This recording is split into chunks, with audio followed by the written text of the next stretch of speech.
ایک کمال کا میں آپ کو واقعہ سناتا ہوں. حضرت موسیٰ علیہ نبینا علیہ الصلوۃ والسلام کے دور کا واقعہ ہے. اللہ کریم نے آپ کو حکم دیا کہ اے موسیٰ فلاں علاقے میں جاؤ، میرے ایک ولی کا انتقال ہو گیا ہے، تو اس کا جا کر نماز جنازہ ادا کرو، غسل کفن کا انتظام کرو. آپ ادھر گئے، آپ نے جب غسل کفن کے لیے کوشش کی تو لوگ کہنے لگے آپ کدھر آ گئے، یہ تو بڑا گناہ گار، بڑا بدکار اور زمانے کا بیکار شخص ہے، آپ اس کا جنازہ پڑھنے آئے ہیں. بہرحال آپ نے وہ سارا کچھ کر دیا.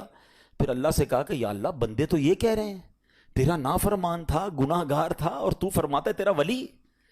اللہ نے فرمایا موسیٰ بات یہ بندے بات تو صحیح کر رہے ہیں، یہ جو کہہ رہے ہیں نا یہ سب ٹھیک کہہ رہے ہیں، مگر بات یہ ہے کہ اس بندے نے مرنے سے پہلے جب اس کی وفات کا وقت قریب آیا نا تو 5 کلمات کے ذریعے اس نے مجھے پکارا. اے موسیٰ میں نے ان 5 کلموں کی وجہ سے اس کی مغفرت فرما دی.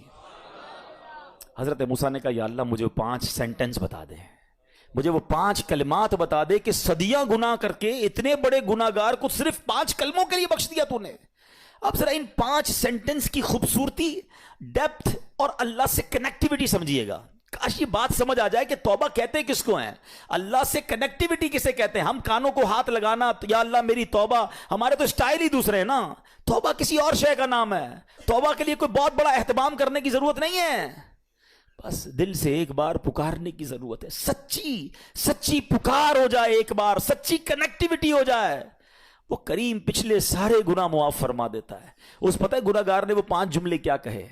وہ کہتا ہے اے اللہ تو جانتا ہے کہ میں نیکوں سے محبت کرتا ہوں اگرچہ خود نیک نہیں ہوں. ذرا سوچئے، میں خود نیک نہیں ہوں مگر تو جانتا ہے مجھے نیکوں سے پیار بڑا ہے. دوسرا سینٹنس کیا تھا؟ یا اللہ تو جانتا ہے میں گناہ گاروں سے بغض رکھتا ہوں، فاسقوں سے بغض رکھتا ہوں حالانکہ میں خود گناہ گار ہوں. سمجھ رہے بات کو؟ اپنے گناہوں کا اعتراف، اقبال جرم ہے. بندے کو کہو تو گناہ گار، بولتا ہے میں کدھر گناہ گار بھائی، مجھ سے بڑا تو نیکی کوئی. ہم تو پہلے یہی ماننے کے لیے تیار نہیں کہ میرے گناہ کتنے ہیں. اللہ کی بات دنیا سے چھپا لو، اللہ سے چھپتا نہیں کچھ. ادھر اقبال کریں، ادھر مانیں، ایکسیپٹ کریں. ہاں دنیا کی عدالت میں اگر ہم کہیں جا کے اپنا جرم ایکسیپٹ کریں سزا سنائی جاتی ہے. سبحان اللہ، میرے رب کی رحمت کے انداز ہی نرالے ہیں، اس کی عدالت کے دستور نرالے ہیں. کوئی سچے دل سے جا کے مان لینا یا اللہ میں سب سے بڑا گناہ گار، اس کی رحمت اس کی بخشش فرما دیتی ہے. اس نے کہا کیا کہا؟ یا اللہ ہوں بڑا گناہ گار، میں گناہ گاروں سے نفرت رکھتا ہوں مگر مولا خود بھی گناہ گار ہوں. تیسرا جملہ کیا تھا؟ یا رب اگر مجھے معلوم ہو جائے نا کہ میرے جنت میں داخل ہونے سے تیری ملکیت میں کوئی کمی آ جائے گی تو پھر میں تیری جنت کا کبھی تجھ سے سوال نہیں کروں گا، کیونکہ مجھے پتا ہے تیری جنت بہت بڑی ہے. مجھے داخل کر کے تیرا کچھ بھی نہیں جانا، تیرا کچھ نہیں جانا، میرا بیڑا پار ہو جانا ہے. تو پھر میں تجھ سے کیوں نہ مانگوں؟ مجھے بخشنے میں تیرا کیا جائے گا؟ تو کریم، تیری جنت بہت بڑی، تیری رحمت بہت بڑی. تو یا اللہ مجھے اگر یہ معلوم ہو جائے کہ مجھے جنت میں داخل کرنے سے تیری ملکیت تھوڑی ہو جائے گی پھر میں جنت نہیں مانگوں گا. چوتھا سینٹنس کیا تھا؟ یا رب اگر مجھے معلوم ہو جائے کہ میرے جہنم میں داخل ہونے سے تیری ملکیت میں اضافہ ہو جائے گا تو میں جہنم سے تیری پناہ بھی نہیں مانگوں گا. اگر جہنم میں ڈالنے سے تیری ملکیت میں، تیرے ملک میں اضافہ ہو رہا ہے تو پھر مجھے ڈال دے جہنم میں راضی ہوں. مگر مجھے پتا ہے کہ مجھے جہنم میں ڈالنے سے تیری ملکیت میں کوئی اضافہ نہیں ہوگا. تو ویسے ہی مالک ہے، تو ویسے ہی خالق ہے، سب کچھ تیرا ہے. اور آخری جملہ سنیے، وہ کیا کہتا ہے؟ یا رب اگر تو مجھ پر رحم نہیں کرے گا تو پھر کون کرے گا؟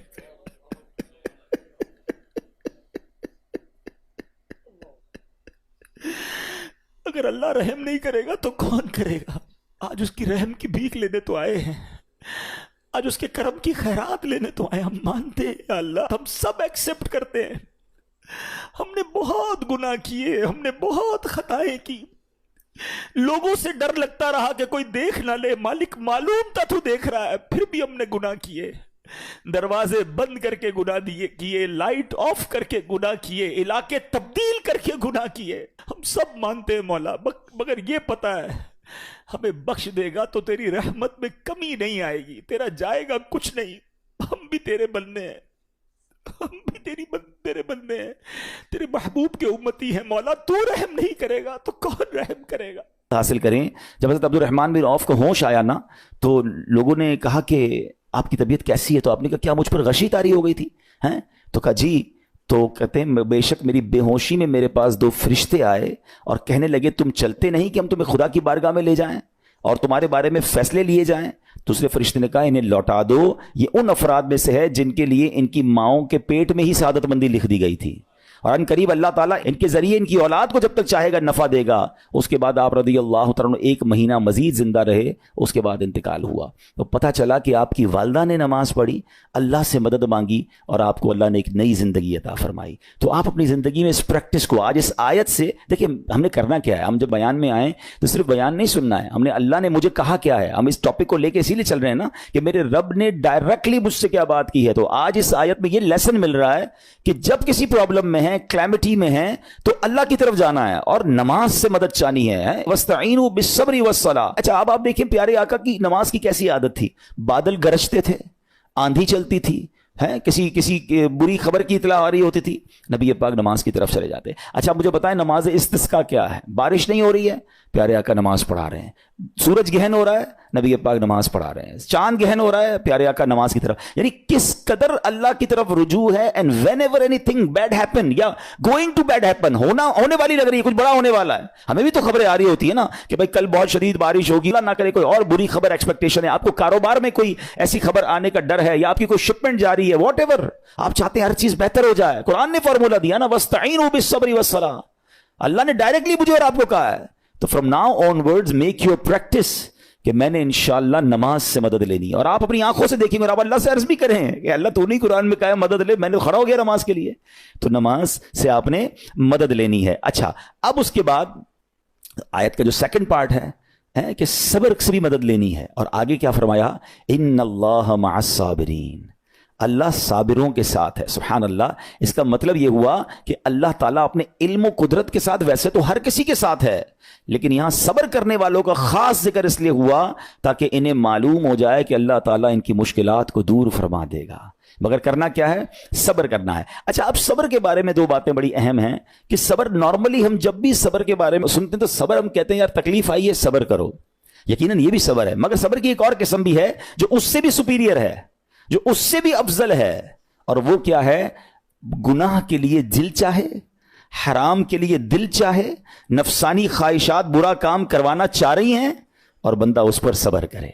یہ صبر جو ہے نا یہ شریعت کو اور محمود ہے اور بڑا افضل ہے کہ انسان کو جی چاہے کہ فلاں گناہ کرنا ہے مگر وہ اس پر صبر کرے. اور دوسرا صبر وہی ہے جو ہم جانتے ہیں کہ کوئی مصیبت آ جائے, کوئی آفت آ جائے, کوئی ہمارا اللہ نہ کرے کسی سے لڑائی ہو جائے, ہمیں کوئی برا بلا کہے, ہم اسے معاف کر دیں, صبر کریں. یا جسمانی تکلیف ہے, کاروبار میں پرابلم ہے, ہم اللہ کی رضا پر راضی رہیں. تو یہ 2 قسم کے صبر ہیں.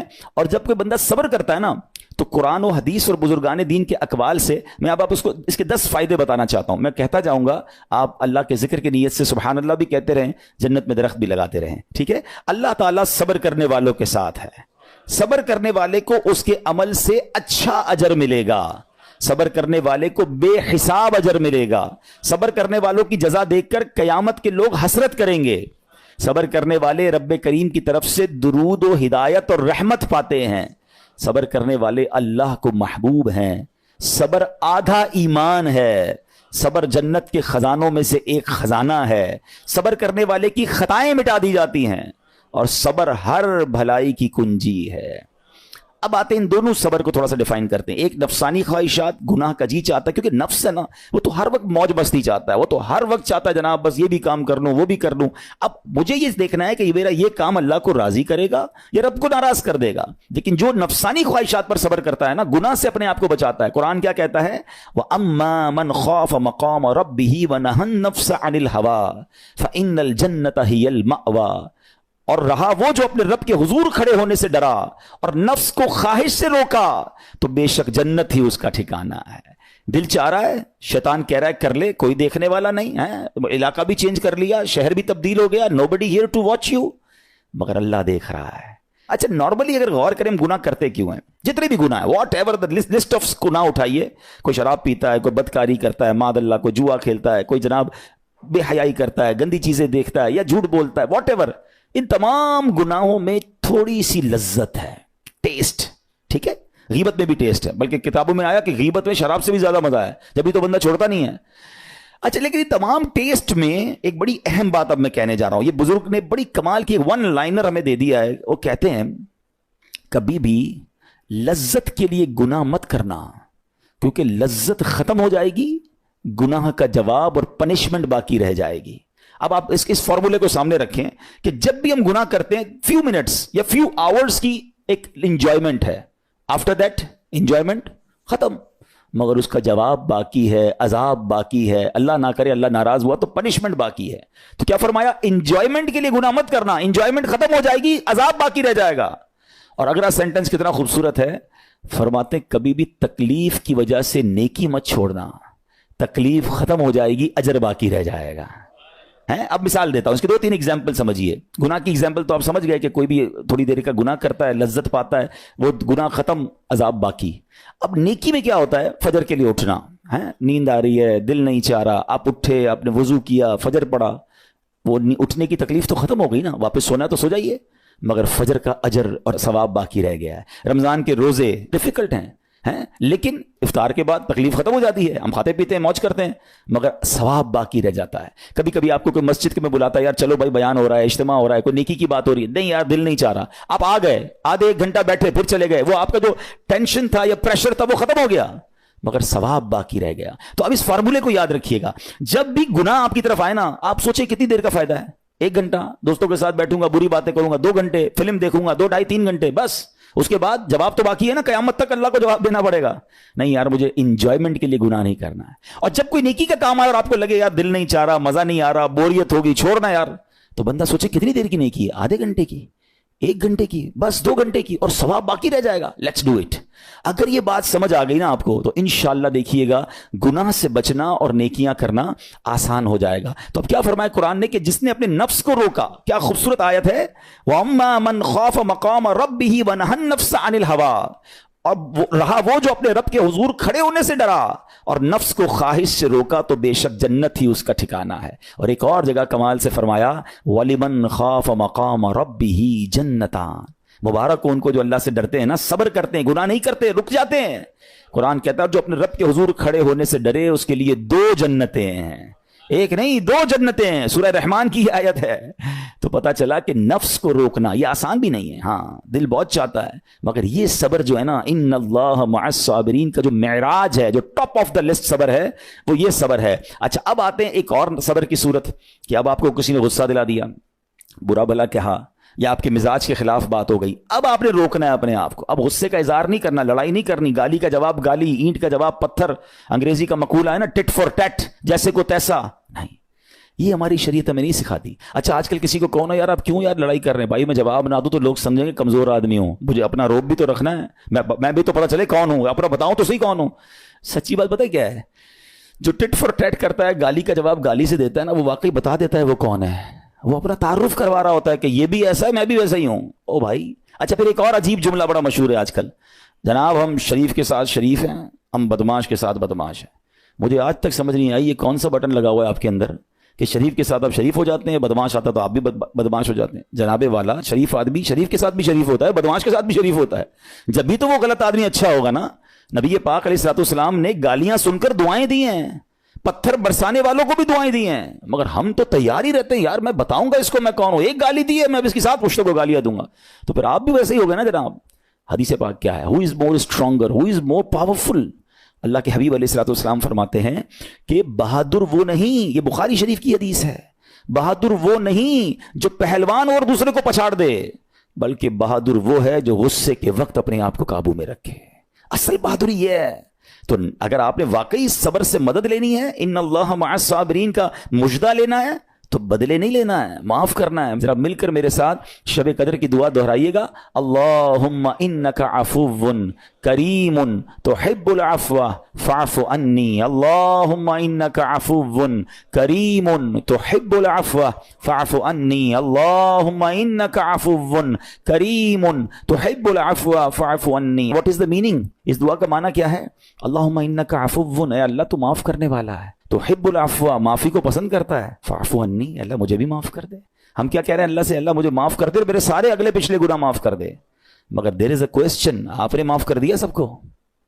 بندہ کہتا نہیں میں تو انتظار میں بیٹھا ہوں, میں تو موقع کی تلاش میں, بس موقع ملے پھر بتاؤں گا میں کون ہوں. ہاتھ میں آ نہیں رہا بندہ, ٹرائی کر رہا ہوں کسی جگہ آ جائے, بس کوئی اس کے پیسے ویسے آ جائیں, کوئی اس کا معاملہ میرے پاس آ جائے, بس پھر دیکھو کیا کرتا ہوں. بیٹھے اس انتظار میں بیٹھے بہت سارے لوگ, کمال ہے یار. یعنی دشمنیاں پالی ہوئی ہیں, رشتہ داریاں کاٹی ہوئی ہیں, دوستوں کے پاس جا نہیں رہے ہیں, میاں بیوی میں لڑائی ہے, ایک سوری کے لیے بیوی گھر بیٹھی ہے, وہ کہتی شوہر سوری کہہ دے تو میں آ جاؤں گی, شوہر کہتا ہے بیوی معافی مانگ لے تو میں لے آؤں گا. ارے بھائی کوئی بھی آگے بڑھ کے معافی کر لو بھائی, اللہ سے معافیاں مانگ رہے ہو, بندوں کو معاف کرنے کے لیے کوئی تیار نہیں ہے. مجھے خود بتائے نا یہ کیسی دعا ہے کہ اے اللہ تو مجھے معاف کر دے, میں نے کسی کو معاف نہیں کرنا. یہ بنتی ہے دعا؟ اللہ سے پتہ ہے کیا کہیں, اے اللہ میں نے بندہ ہو کر تیرے سارے بندوں کو معاف کر دیا ہے, تو سب سے بڑا معاف کرنے والا ہے نا, اللہ تو بھی مجھے معاف کر دے. Look at the way to talk, یہ مزہ ہے نا بات کرنے کا, پھر دعا کرنے کا لطف بھی آئے گا آپ کو. تو دشمنیاں نہ رکھیں, غصے پر قابو پائیں, معاف کریں. ایک حدیث سن لیجئے, لرزا دیتی ہے, ڈرا دیتی ہے. اللہ کے نبی علیہ الصلوۃ والسلام فرماتے ہیں جو رحم نہیں کرتا اس پر رحم نہیں کیا جاتا. حدیث کا خلاصہ ہے. اور جو معاف نہیں کرتا اسے معاف نہیں کیا جاتا. اب بتائیے ہم معاف کرتے ہیں, ہم رحم کرتے ہیں, ہم کہتے ہیں اللہ ہم پر رحم کرے, ہم کسی پر رحم نہ کریں. نہیں ہوگا رحم, پہلے اپنے اندر تو لائیے یہ باتیں. اب ایک آیت سنیے گا, اس کے تحت ایک واقعہ, اور پھر میں بیان کو کنکلوڈ کرتا ہوں. اللہ کریم ارشاد فرماتا ہے الذین ينفقون فی السراء والضراء والکاظمین الغیظ والعافین عن الناس واللہ یحب المحسنین. قرآن میں رب فرماتا ہے جو خوشحالی اور تنگ دستی میں اللہ کی راہ میں خرچ کرتے ہیں. یہ بڑی خوبصورت بات ہے, یہ غریب اسلامی بھائیوں کے لیے بھی مدنی پھول ہے. امیر تو خرچ کرتا ہے نارملی, غریب خرچ نہیں کرتا اللہ کی راہ میں. ہمارے قبلہ مفتی قاسم صاحب نے تفسیر قرآن صراط الجنان میں ایک بڑی پیاری بات لکھی. آپ کہتے ہیں پوری دنیا کے امیروں کا سروے کر لینا, ان کی جو پیسے بڑھنے کی ایک وجہ یہ بھی ہوتی ہے کہ وہ کہیں نہ کہیں چیریٹی کر رہے ہوتے ہیں, مدد کر رہے ہوتے ہیں. وہ مدد اور وہ نیکی ان کے پیسے بڑھا رہی ہوتی ہے. اور پوری دنیا کے غریبوں کا سروے کریں تو ان میں سے بڑی تعداد وہ جو خرچ ہی نہیں کرتی ہے اللہ کی راہ میں. کہتے ہیں ہم کیا خرچ کریں, ہم تو غریب ہیں, ہم پر لوگ خرچ کریں. میں آپ کو فارمولہ دے رہا ہوں اور یہ قرآن سے دے رہا ہوں. جو تنگی میں بھی اللہ کی راہ میں خرچ کرتے ہیں, جو خوشحالی میں بھی خرچ کرتے ہیں. آپ تنگی میں آپ روپیہ خرچ کریں, یہ نہیں کہتے آپ 10,000 روپے خرچ کریں, جتنی آپ کی حیثیت. یہ کاروبار ہے, آپ 1 روپیہ دیں گے اور آئے گا, آپ 10 روپے دیں گے اور آپ کسی نہ کسی نیکی کے کام میں خرچ کرتے رہیں, آپ غربت سے باہر آ جائیں گے. If you want to take out yourself from that problem, آپ آئیں اللہ کی راہ میں خرچ کرنا شروع کریں. قرآن کہہ رہا ہے کہ جو تنگی اور خوشحالی میں اللہ کی راہ میں خرچ کرتے ہیں. اور اگلا پارٹ کتنا خوبصورت ہے, فرمایا والکاظمین الغیظ والعافین عن الناس, فرمایا اور غصہ پینے والے اور لوگوں سے درگزر کرنے والے. انعام کیا ہے, واللہ یحب المحسنین, اور اللہ نیک لوگوں سے محبت فرماتا ہے. اور پھر ہاں زندگی میں کلیمٹیز, پرابلم, بیماریاں, مشکلیں, قرآن خود کہتا ہے کہ من قریب تمہیں آزمائیں گے. کبھی بیماری آئے گی, کبھی بھوک آئے گی, کبھی مال کم ہو جائیں گے, کبھی ڈسٹربنس آئے گی, خوف آ جائے گا. تو بی ریڈی فار دیٹ, صبر کرنا ہے, کیونکہ اللہ نے فرمایا وبشر الصابرین, صبر کرنے والوں کے لیے خوشخبری ہے. تو اللہ کرے کہ یہ بات ہمیں سمجھ آ جائے اور ہم اس آیت پر عمل کرنے والے بن جائیں تو زندگی بڑی آسان ہو جائے گی. یہاں ایک میں عقیدے کی بات بھی کلیریفائی کر دوں. کچھ لوگوں کو بعض اوقات کنفیوژن ہوتی ہے یا لوگ کنفیوژن کریٹ کرتے ہیں. مجھے ایک بات بتائیے گا کہ اللہ کیا کہہ رہا ہے, وَاسْتَعِينُوا بِالصَّبْرِ وَالصَّلَاةِ, اے ایمان والو صبر سے اور نماز سے مدد چاہو. کیا صبر اور نماز خدا ہیں؟ بتائیے, نہیں ہے نا, اللہ تو نہیں ہے. ہم صبر اور نماز کی عبادت تو نہیں کرتے. تو جب قرآن کہہ رہا ہے کہ صبر اور نماز سے مدد مانگو, تو غیر اللہ سے مدد مانگنے کا درس تو ہمیں قرآن دے رہا ہے. تو اس کا مطلب یہ ہوا کہ اللہ کے سوا کسی چیز سے یا کسی شخصیت سے مدد لینے کا مقصد یہ نہیں ہوتا کہ ہم اس کی عبادت کر رہے ہیں. اگر آج کے دور میں کوئی اللہ کے نبی سے کہتا ہے کہ یا رسول اللہ انظر حالنا, یا بھر دو جولی میری یا رسول اللہ, تو یہاں کوئی شرک کی بات نہیں ہے. کیوں کہ یہاں یہ نیت نہیں ہے کہ ہم ان کو خدا مان رہے ہیں, یا یہ بھی نیت نہیں ہے. ایک بات, ایک عقیدہ کلیئر کر دیتا ہوں. پوری دنیا میں عاشقان رسول کا یہی عقیدہ ہے کہ کوئی نبی, کوئی صحابی, کوئی ولی اپنی طرف سے کسی کو کچھ نہیں دے سکتا. وہ سب رب کے محتاج ہیں. اللہ کسی کا محتاج نہیں ہے. جو اللہ کا ہے وہ اس کا اپنا ہے. ہاں اللہ نے اپنے مخصوص بندوں کو کچھ عطائیں کی ہوئی ہیں, کچھ پاورز دیے ہوئے ہیں. وہ اللہ کی عطا سے اگر کسی کو تقسیم کرتے ہیں تو اس میں کوئی پرابلم نہیں ہے. قرآن کہہ رہا ہے اے ایمان والو صبر اور نماز سے مدد چاہو. یہاں ایک اور بات سمجھنی ہے. دنیاوی طور پہ بھی کیا ہوتا ہے کہ آپ کوئی باس ہوتا ہے, اپنے کسی مینیجر کو پاور آف اٹارنی دے دیتا ہے کہ یہ تمہارے پاس اس پراپرٹی کا پاور ہے, تمہارے پاس فلاں چیز کا پاور ہے, وہ اس پاور کے بہاف پر وہ کام کر دیتا ہے, مگر کوئی یہ نہیں کہتا کہ he is the owner, actually he have attorney, he have power of attorney. بالکل ہمارا بھی عقیدہ یہ ہے کہ اللہ نے اپنے کچھ مخصوص بندوں کو, اپنے پیاروں کو کچھ اختیارات عطا فرمائے ہیں, اور جب وہ ان اختیارات پر عمل کرتے ہیں تو ایکچولی وہ اللہ ہی کی عطا ہے. ہاں, دنیا میں اگر کوئی یہ سمجھتا ہے کہ کوئی شخصیت یا کوئی بزرگ یا کوئی اللہ والے اپنی طرف سے دیتے ہیں, رب کا اس میں کوئی دخل نہیں, تو یہ شرک ہے, یہ بات درست نہیں ہے. ہمارا سب کا عقیدہ یہ ہے کہ جو کچھ دنیا میں اگر کسی ولی, نبی, صحابی کے پاس ہے وہ رب کا دیا ہوا ہے, رب کی عطا ہے, رب ان کو دیتا ہے, رب کو کوئی نہیں دیتا. رب کے پاس جو کچھ ہے وہ اس کا اپنا ہے. تو یہ کانسیپٹ بھی کلیئر ہوتا ہے قرآن پاک کی اس آیت